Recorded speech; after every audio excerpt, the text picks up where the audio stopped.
Hello students, today we are going to discuss the next exercise 2.2 from the chapter linear equation in one variable. Okay, so first question is, if you subtract 1 upon 2 from a number and multiply the result by 1 upon 2, you get 1 upon 8. What is the number? So let's understand what question is saying. If you subtract 1/2 यानी कि 1/2 किसी चीज से subtract हो रहा है from a number, किसी number से. ओके, 1/2 सब्ट्रैक्ट होगा किसी नंबर से and multiply the result by 1/2, और जो उसका रिजल्ट आएगा उसको 1/2 से मल्टीप्लाई करना है. तो हमारे पास आंसर आएगा 1/8. What is the number? किसके बारे में पूछा गया है कि नंबर क्या है. दैट मीन्स वेरिएबल क्या होगा? Number. Okay, from a number, तो वेरिएबल क्या होगा? जो हमें नंबर फाइंड आउट करना है. That means we will take let the number is equals to x. Okay, तो अकॉर्डिंग टू क्वेश्चन हमारे पास क्या आ जाएगा? 1/2 is subtracted from a number, that is x से हाफ सब्ट्रैक्ट होगा and multiply the result by 1/2. ये हमारा रिजल्ट है, तो इसको हमें मल्टीप्लाई करना है 1/2 से. You get 1/8. Get means equal. Okay, so जो ये हमारे पास आएगा वो इक्वल होगा 1/8. नाउ अब हम इसको सॉल्व करेंगे. तो जैसे हम बाकी के क्वेश्चन सॉल्व कर रहे थे वैसे ही करेंगे. 1/2 को पहले अंदर ब्रैकेट में मल्टीप्लाई करेंगे. 1/2 into x, that is 1/2 into x minus 1/2 into 1/2, that is 1/4 is equal to 1/8. और यहाँ से हम 1/4 को ट्रांसपोज कर देंगे 1/8 के साथ. तो ये हमारे पास आ जाएगा x/2, यानी कि 1/2 इंटू एक्स को मैं क्या लिख सकती हूँ? x/2.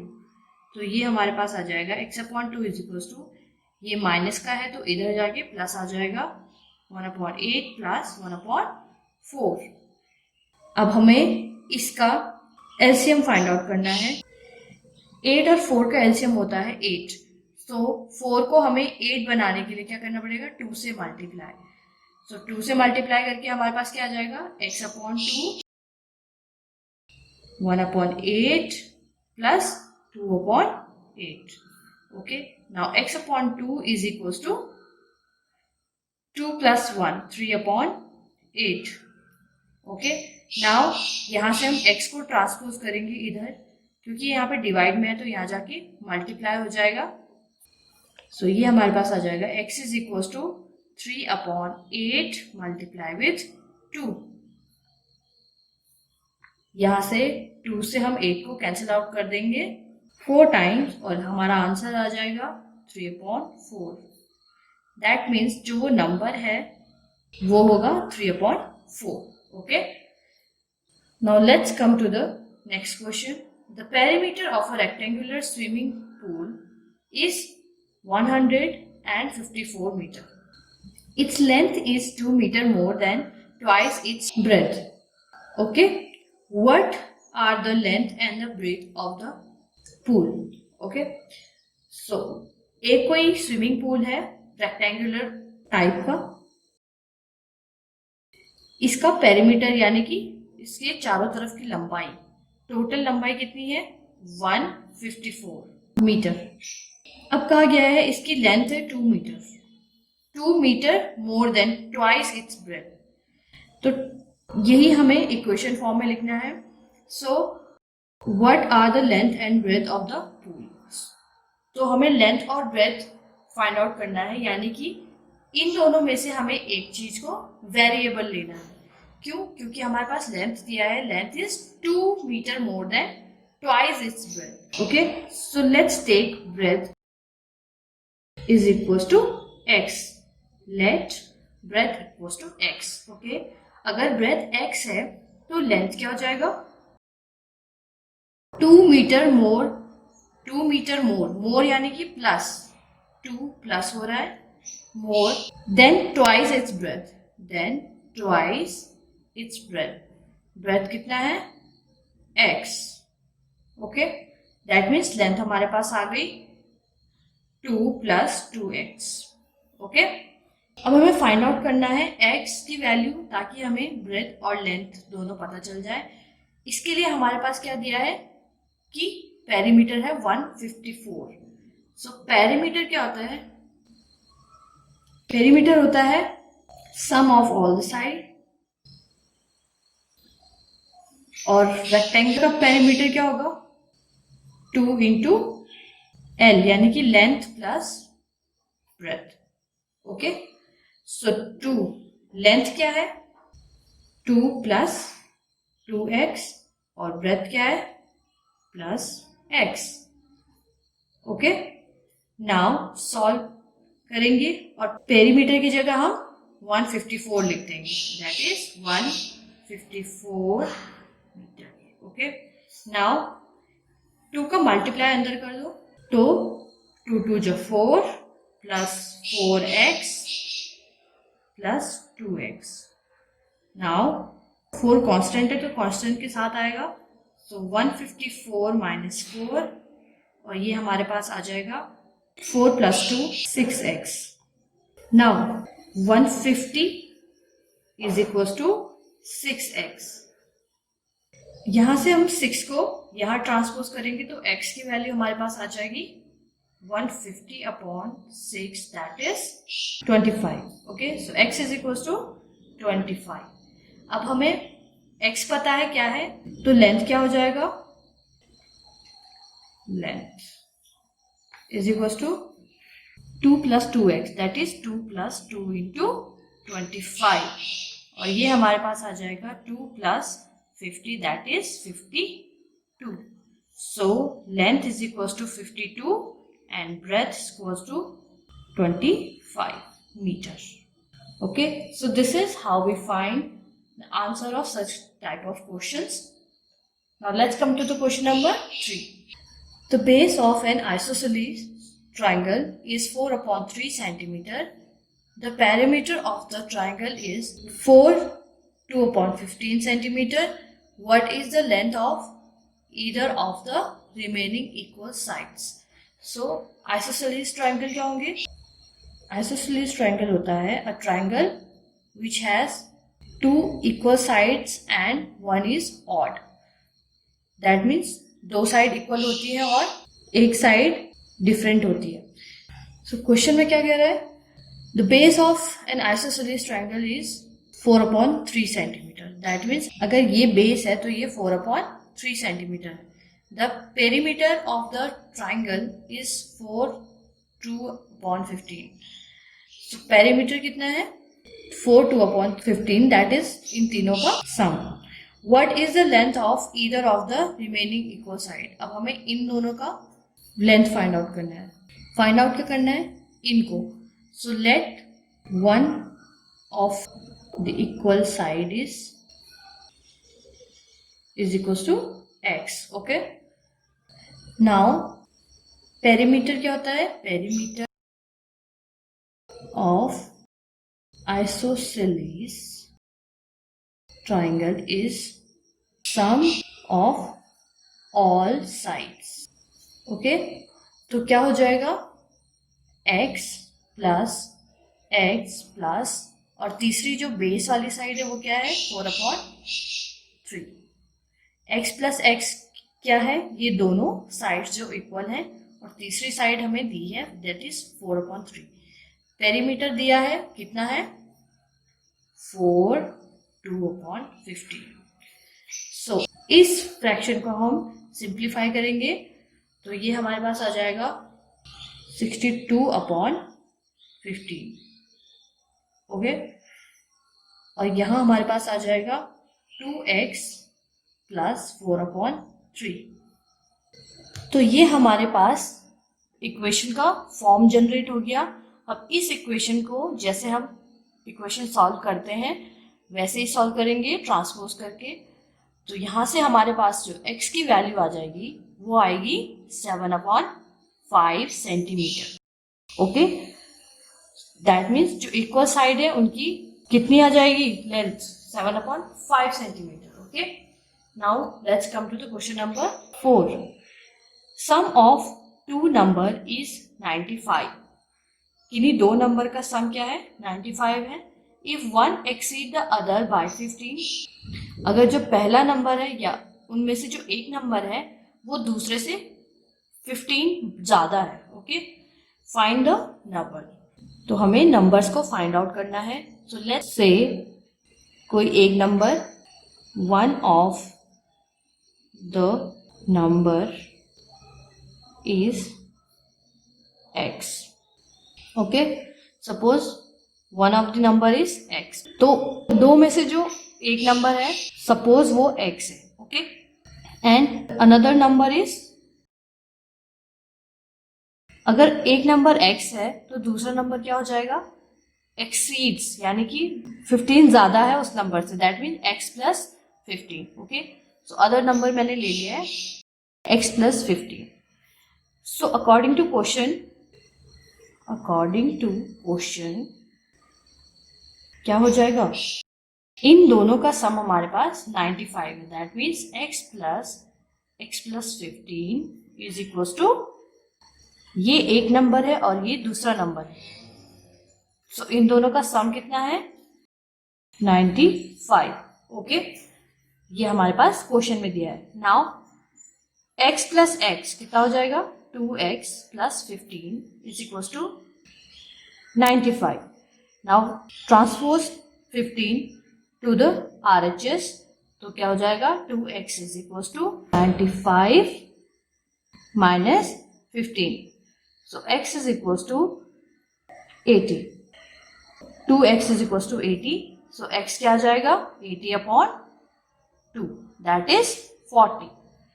So one number is 40 and another number is क्या था? x plus 15, that is 40 plus 15 is equals to 55. so ये हमारे पास आ गया है answer. Okay, next question we have, two numbers are in the ratio of 5:3. If they differ by 18, what are the numbers? तो कोई दो नंबर हैं जिनका रेशियो है 5:3 और उनका डिफरेंस कितना है उन नंबर्स का? 18 है. So what are the numbers? Students, let's say the common ratio between these numbers be x. Okay, the numbers will be 5x and 3x. So जो कॉमन रेशियो है इन दोनों नंबर के बीच का, जो हमें फाइंड आउट करना है, वो है x. ओके, तो अगर कॉमन रेशियो x है, दैट मीन्स x इन दोनों के साथ मल्टीप्लाई करके उनका वो ओरिजिनल नंबर बना देगा.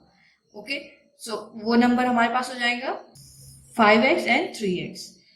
दूसरी कंडीशन हमें दी है, दे डिफर बाय 18, यानी कि इन दोनों का डिफरेंस कितना है? 18 है. सो क्या हो जाएगा? 5x minus 3x is equals to 18. Now solve करेंगे इक्वेशन को, तो ये हमारे पास आ जाएगा 5x से 3x माइनस हुआ 2x is equals to 18 and x is equals to 9. Now x की वैल्यू हमारे पास आ गई है, तो हमें दोनों नंबर्स फाइंड आउट करने हैं. तो फर्स्ट नंबर क्या हो जाएगा? 5x, that is 5 into 9, which is 45. Second number क्या हो जाएगा? 3x, that is 3 into x की वैल्यू है 9, 27. So दोनों नंबर हमारे पास अवेलेबल हो गए हैं, 45 and 27. Okay.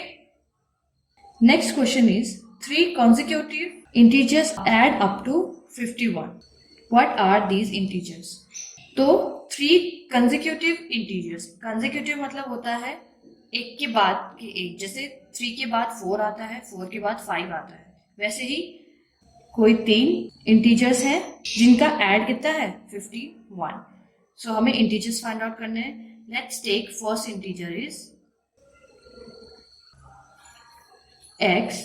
अगर पहला नंबर या पहला इंटीजर x है, सो सेकंड इंटीजर क्या हो जाएगा, x प्लस 1, बिकॉज 3 के बाद क्या आता है, 3 प्लस 1 4, तो इसी तरीके से x के बाद आएगा x plus 1, and third integer हमारे पास आ जाएगा x प्लस 2. ओके, नाउ इन तीनों का सम कितना है, x plus 1 plus x plus 2 is equal to 51. ये हमारे पास क्वेश्चन में दिया है. नाउ x प्लस x, पहले हम x को ऐड कर देते हैं, 3x.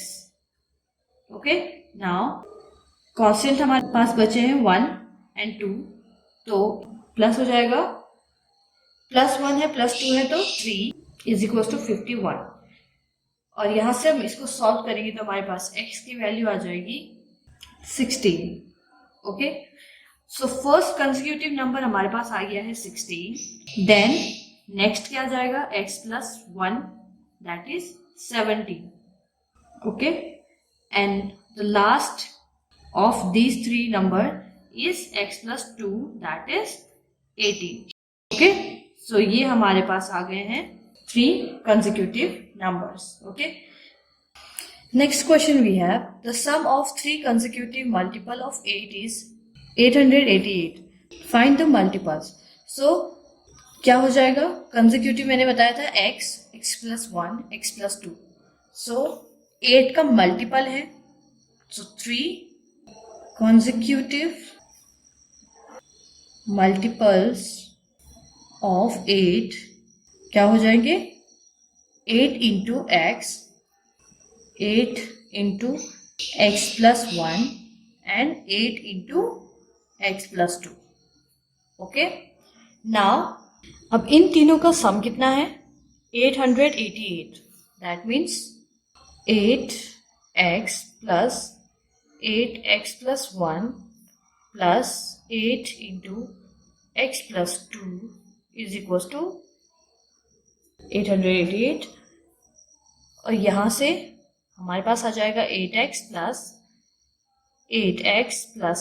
8 का अंदर मल्टीप्लाई कर देंगे, और यहां पर भी 8 का अंदर मल्टीप्लाई करके 8x प्लस 8 2 जा 16, और ये हमारे RHS में आ गया 888. यहां से हम x वाली टर्म्स को एक साथ लिखेंगे तो हमारे पास आ जाएगा 8 plus 8 plus 8 that is 24x plus 16 plus 8 24. और यहां से x की वैल्यू जो आएगी इस इक्वेशन को सॉल्व करके वो आ जाएगी 36. ओके, सो x की वैल्यू हमारे पास आ चुकी है. इसके बाद हम first consecutive number find out कर सकते हैं, that is 8x. So first हमारे पास आ जाएगा 8x, और 8x की वैल्यू हमारे पास आ जाएगी 8 इंटू 36 दैट इज 288. इसी तरीके से सेकेंड कंसेक्यूटिव नंबर हमारे पास है 8 इंटू एक्स प्लस 1, ये हमारे पास वैल्यू आ जाएगी 296. आप इसको पूरा सॉल्व करेंगे, और जो लास्ट हमारे पास कंसेक्यूटिव आएगा वो होगा 8x प्लस 2, जिसकी वैल्यू आएगी 304.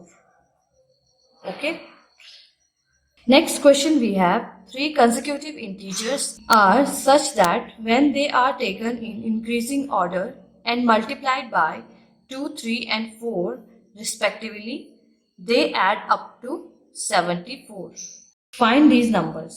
So जिस तरीके से हम 7th क्वेश्चन कर रहे थे ऐसे ही करेंगे, बस इस टाइम हमें जो फर्स्ट, सेकंड और थर्ड नंबर होगा उनमें मल्टीप्लाई करना है 2, 3 एंड 4 का. So let's take first consecutive number is 2x. okay, so first consecutive number 2x है, second consecutive number क्या है, x plus 1 जिसमें मल्टीप्लाई हो रहा है 3 का, और थर्ड consecutive नंबर आ जाएगा 4 इंटू एक्स प्लस 2. ओके, अब इनका सम हमारे पास आएगा 74। 2x plus 3x plus 1 plus 4x plus 2 is equal to 74। यहाँ से 3 को मल्टीप्लाई कर देंगे और 4 को भी अंदर मल्टीप्लाई कर देंगे, तो ये हमारे पास आ जाएगा। Now add the variable parts and constant part separately, तो ये हमारे पास आ जाएगा 9x plus 11 is equal to 74। और आप इस इक्वेशन को सॉल्व करेंगे और यहाँ से x की वैल्यू फाइंड आउट करेंगे और उसके बाद इन तीनों नंबर्स में पुट करके इनकी नंबर वैल्यू फाइंड आउट करेंगे। Okay, now let's come to the question number 9. Question 9 we have the age of Rahul and Harun are in the ratio of 5:7. 4 years later, the sum of their ages will be 56 years. What are their present age? तो राहुल और हारून दो लोग हैं जिनकी as का ratio कितना है 5:7 और 4 ईयर लेटर उनकी एज का सम कितना हो जाएगा 56। तो हमें फाइंड आउट करनी है कि उनकी एज क्या है। रेशियो वाला क्वेश्चन हमने इससे पहले भी किया है, तो हम क्या करते हैं एक कॉमन रेशियो फाइंड आउट करते हैं। So let's take common ratio of their age, okay, is x. Okay, so x है now age of Rahul and Harun is कितना हो जाएगा 5x and 7x। Second condition हमारे पास दी है 4 years later their sum, तो 4 years later यानी कि 5x में 4 को ऐड कर देंगे, 7x के साथ भी हम 4 को ऐड कर देंगे और फिर इन दोनों का सम हमारे पास हो जाएगा 56। सो क्या हो जाएगा 4x प्लस 4, ये है 4 ईयर लेटर राहुल की एज, प्लस 7x प्लस 4, ये हो जाएगी 4 ईयर लेटर हारून की एज। ओके, और इनका सम क्या है हमारे पास 56। इनको सॉल्व करेंगे तो हमारे पास आ जाएगा 12x plus 16 is equal to 56। और यहाँ से हम x के लिए इस इक्वेशन को सॉल्व करेंगे तो हमारे पास x की वैल्यू आ जाएगी 4। ओके, अब आप राहुल की एज फाइंड आउट कर सकते हैं, कितनी है 5 into 4 दैट इज 20, और हारून की एज कितनी हो जाएगी 7 into 4 that is 28। Question number 10 is the number of boys and girls in a class are in the ratio of 7/5। The number of boys is 8 more than number of girls, what is the total class strength. So same question है, हमें क्या करना है common ratio find out करना है is equal to x। तो boys और girls कितने हो जाएंगे, बॉयज हमारे पास आ जाएंगे 7x और गर्ल्स कितनी हो जाएंगी 5x। ओके, नाउ कंडीशन क्या है, the number of boys is 8 more than number of girls. So number of boys 7x is का मतलब होता है इक्वल 8 मोर यानी कि 8 प्लस हो रहा है then number of girls is 5x। So this is the equation we have. What is the total strength of class. तो सबसे पहले हम x की वैल्यू फाइंड आउट करेंगे, क्या हो जाएगा यहाँ से 5x को लेफ्ट हैंड साइड में ट्रांसपोज कर देंगे, तो 7x प्लस का है तो माइनस 5x और यहाँ पर 8। Okay, now 7x minus 5 is 2x is 8 and x is equals to 4. Okay, अब हम क्या करेंगे 7x और 5x में x की वैल्यू पुट करके उनको ऐड कर देंगे। So this is 7 into 4 plus 5 into 4, कितना हो जाएगा 28 plus 20 और ये हमारे पास आ जाएगा 48। So total number of boys and total number of girls इनका ऐड करके हमारे पास क्लास की स्ट्रेंथ आ गई 48। Okay, Now question number 11 is Baichung's father is 26 years younger than Baichung's grandfather and 29 years older than Baichung's. The sum of the ages of all the three is 135 years. What is the age of each one of them?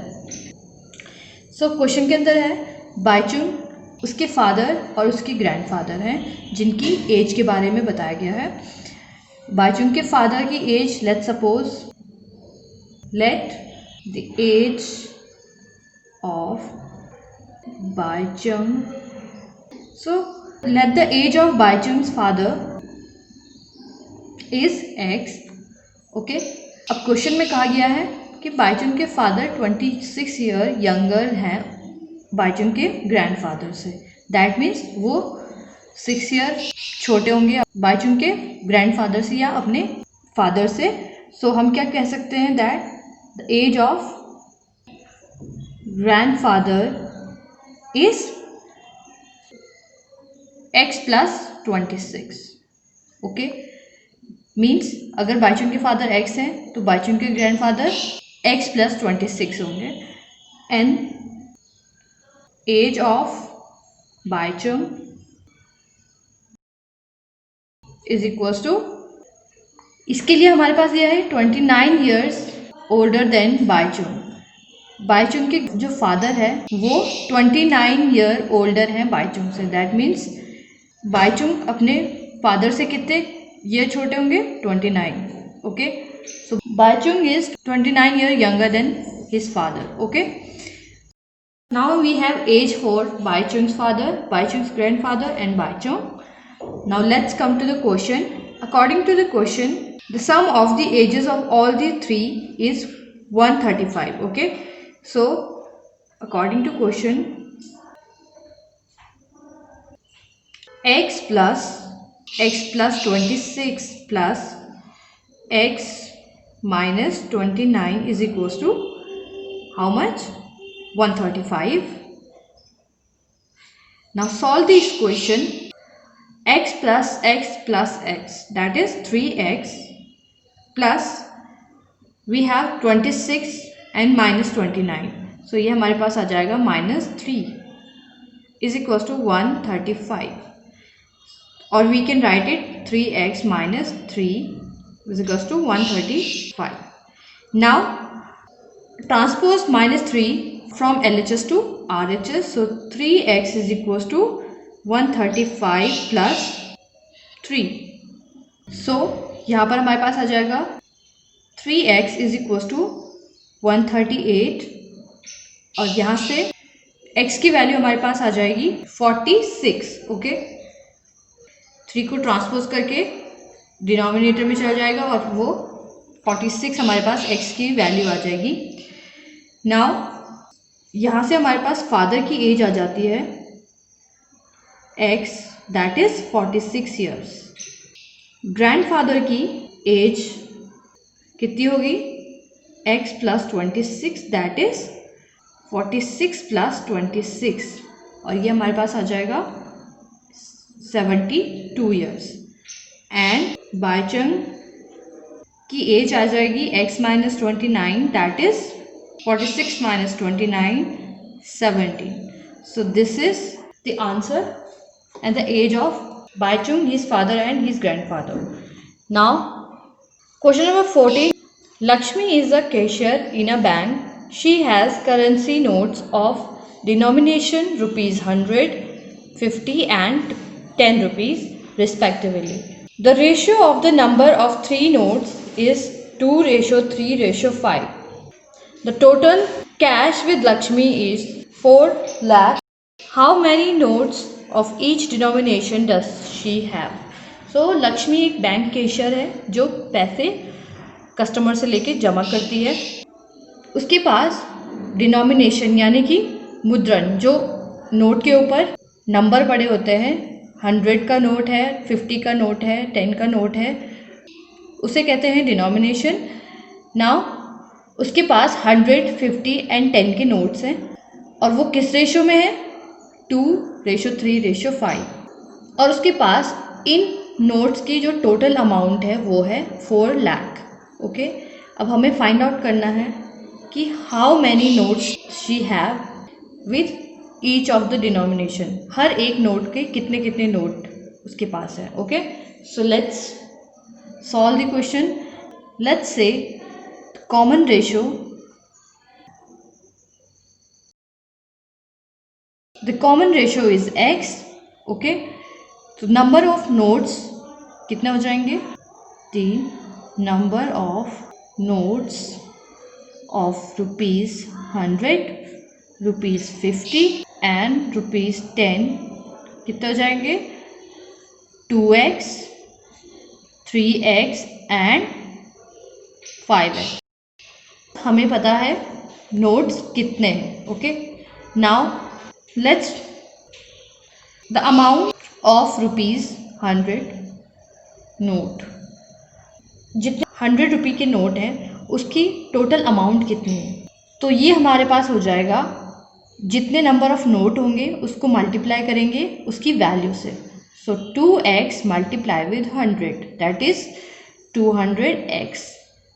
Similarly amount of 50 rupees note, that is 3x into 50, that is 150x, and amount of 10 rupee note ये हो जाएगा 5x into 10, that is 50x। Okay, अब हमारे पास हमें notes की amount पता है और हमारे पास इन नोट से मिलकर जो बड़ी अमाउंट बनी है वो भी हमें क्वेश्चन में दिया है, दैट इज 4 लाख।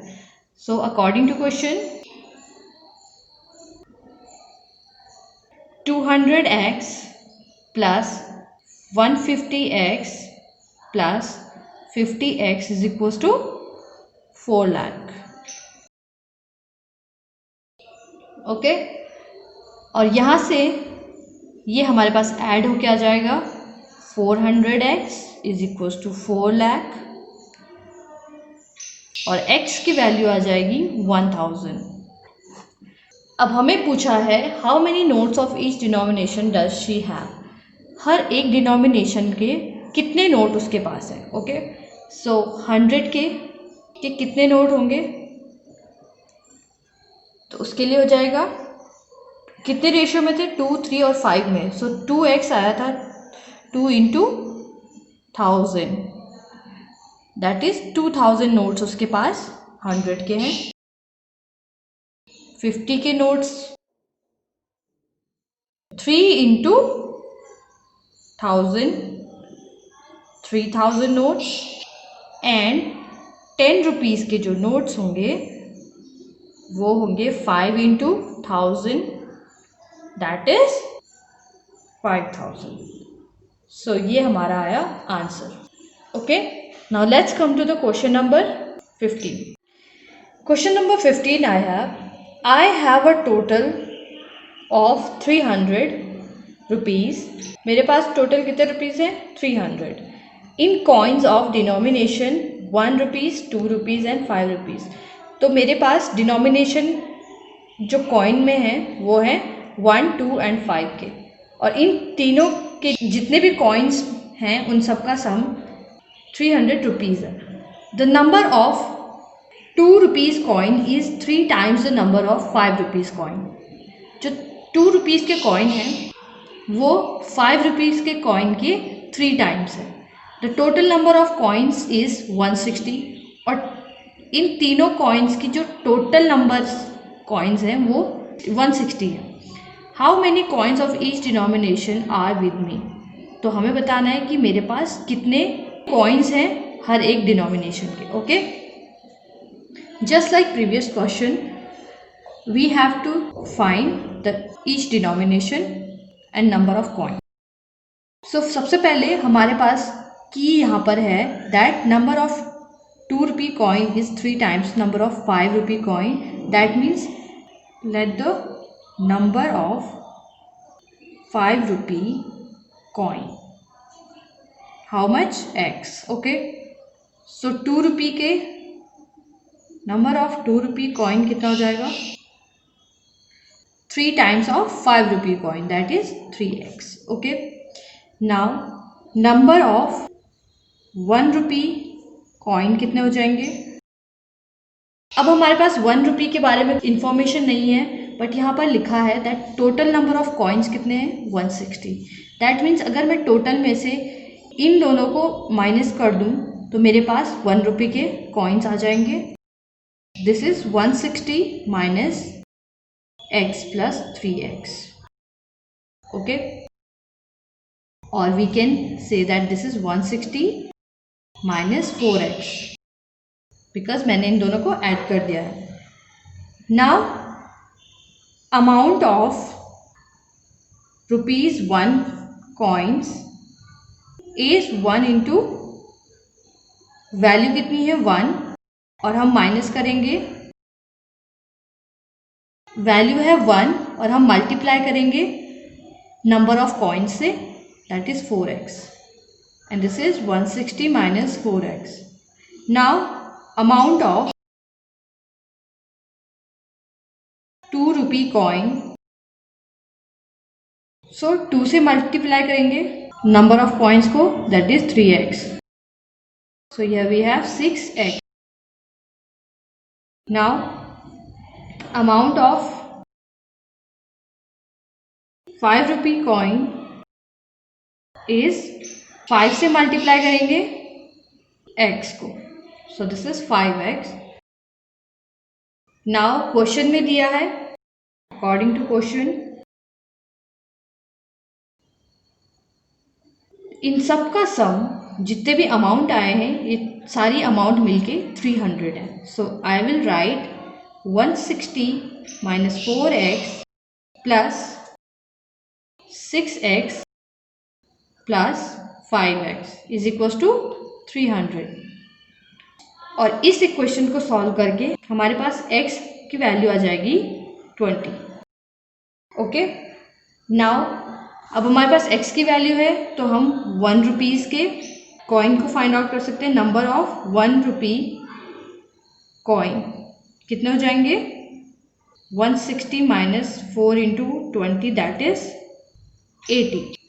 2 रुपी के कॉइन हमारे पास हो जाएंगे 3 इंटू 20 दैट इज 60. और 5 रुपी के कॉइन की वैल्यू आ जाएगी x, दैट इज x की वैल्यू है 20. Okay, so number of coins in 5 rupees is 20. Okay, now let's come to the question number 16. So question number 16 is the organizer of an essay competition decide that a winner in the competition gets a prize of 100 rupees and a participant who does not wins gets a prize of 25 rupees. The total prize money distributed is 3000. Find the number of winners if the total number of participant is 63. एक ऐसे competition organise होता है जिसमें decide किया गया है कि winner को 100 रुपीज़ मिलेंगे और जो बाकी के पार्टिसिपेंट हैं जिन्होंने पार्टिसिपेट किया है उनको 25 रुपीज़ मिलेंगे. और जो टोटल डिस्ट्रीब्यूटेड मनी है, जो मनी का डिस्ट्रीब्यूशन हुआ है वो है 3000. अब हमें फाइंड आउट करना है कि विनर्स कितने थे और पार्टिसिपेंट हमारे पास कितने हैं, 63 हैं, तो विनर्स कितने थे. ओके, हमें पूछा गया है number of winners, so let's say late the number of winners is x. Okay, now if winners are x and total participants are 63, then the number of participants who did not win will be 63 minus x. Okay, so participant who did not win will be 63 minus x. Okay, 63 से x को minus करेंगे यानी कि number of winners को minus करेंगे तो जो win नहीं कर पाए उनके नंबर्स हमारे पास आ जाएंगे. Now amount given to the winners winners को कितनी अमाउंट दी है ये 100, ओके। एक को अगर 100 दिया है तो x अगर टोटल विनर्स है तो उनको मिलेगा 100 into x, that is 100x, okay. Now amount given to the participant who did not win, और जो पार्टिसिपेंट जीत नहीं पाए उनको कितना मिलेगा 25 into number of participant, so 25 into 63 minus x, okay. By solving this we have 1575 minus 25x, okay. Now according to the question, इन सब का जितने भी डिस्ट्रीब्यूशन विनर्स को और रेस्ट पार्टिसिपेंट को हुए हैं उन सब का टोटल कितना है 3000, so I will plus these two, that 100x plus 1575 minus 25x, and this is the total of it. Now solve this equation. I have 100x plus 1575 plus minus का minus 25x, and this is 3000. Now minus 25 from 100, this will be 75x is equals to, and transpose 1575 in this right hand side, so 3000 minus 1575, and x की value यहाँ से हमारे पास आ जाएगी 19, okay. सो winners कितने हो जाएंगे, winners are 19, so this is the answer. Now students, question number 12 and 13 आपको खुद से सॉल्व करना है, because those were the easiest question in this exercise, and जितने भी क्वेश्चन इस वीडियो में आपको करवाए गए हैं वो सभी आपको प्रैक्टिस करने हैं और अपनी नोटबुक में सॉल्व करने हैं। So this is the end of the video and the end of the exercise 2.2। मिलते हैं आपको नेक्स्ट एक्सरसाइज में। Till then keep practicing. Thank you.